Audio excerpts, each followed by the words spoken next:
कुटुंब असतं आपल्या घरामध्ये, कुणाचं कुणाला पटत नाही, कुणाचं कुणाला पटत नाही. अनेकांचे विचार वेगळे, कारण आम्ही शरीराला जन्म दिलाय, आत्म्याला जन्म दिलाय.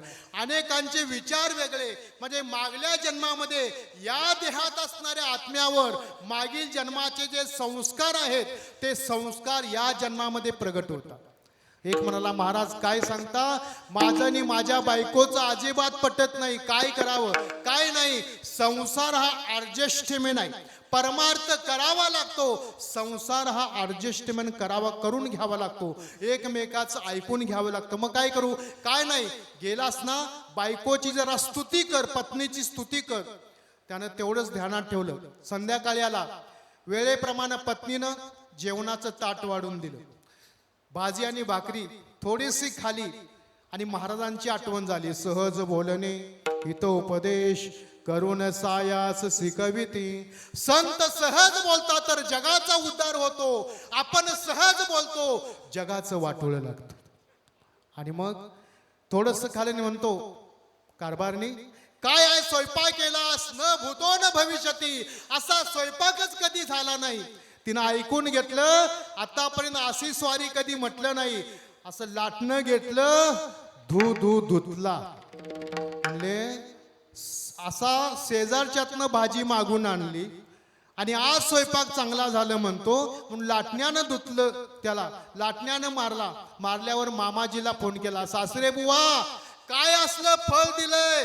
सारखी मारती हो, काय करावं?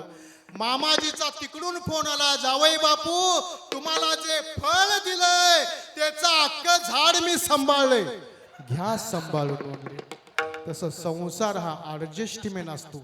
म्हणून गगनगिरी महाराज म्हणतात, डोळे असून आंधळे होऊ नका, पाय असून पांगळे होऊ नका, वाचा असून मुके होऊ नका. कारण आपल्यापेक्षा आंधळी माणसं हुशार असतात.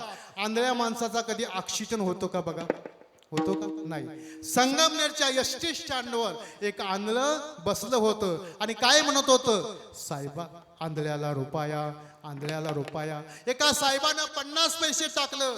आंधळं म्हणतं, साहेब मी रुपया मागतो, तुम्ही 50 पैसे देता, काय भानगड आहे? अरे म्हणले तुला दिसत नाही काय रुपया आणि 8 आणे कसं काय कळतात? नाही म्हणला, मी आंधळा नाही, आंधळ्याच्या जागेवर पैसे गोळा करायसाठी बसलेलो आहे. मग आंधळ कुठं आहे? आंधळ पिक्चर बघायला गेले. आंधळे जन्मले कुसी, स्तनपान करी अहर्निसी, परी न देखे आपल्या मायेसी, दशा तैसी उपदशा. म्हणून जगद्गुरु तुकाराम महाराजांनी तुम्हा आम्हाला उपदेश करण्याच्या आधी 450 वर्षापूर्वी काही धर्म मार्तंडांनी, भक्ती हा मक्तीदाराचा विषय बनला होता, काही धर्म मार्तंडांनी या भक्तीला, या ब्राह्मणांनी या भक्तीला तुरुंगामध्ये दाबून ठेवली होती. तुमच्या आमच्यापर्यंत कथा ऐकली, कानामध्ये शिसव ओतलं जात होतं, राम नाम घेतलं, जीभ कलम केली जात होती, शिक्षा होती त्यावेळी. पण शेतकरी घराण्यामध्ये माझ्या तुकोबरायांचा अवतार झाला आणि तुरुंगात ठेवलेल्या भक्तीला, त्या तुरुंगाची कुलप फोडली, तिला मैदानामध्ये आणली आणि मग सांगितलं, यारे यारे लहान थोर, यारे यारे लहान थोर, याते भलते नरी नर.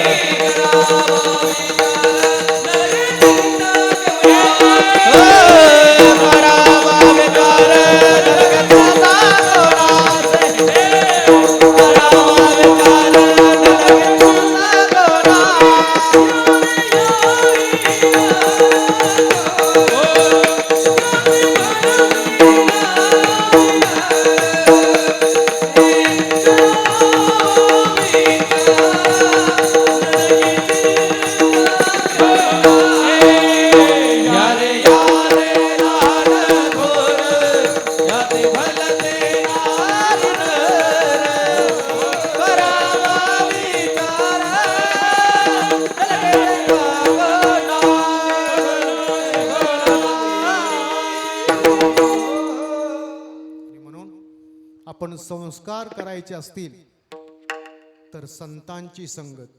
गगनगिरींचा शिक्का धाक पडे ब्रह्मादिका, थोर गगनगिरींचा महिमा आला बहुताच्या कामा.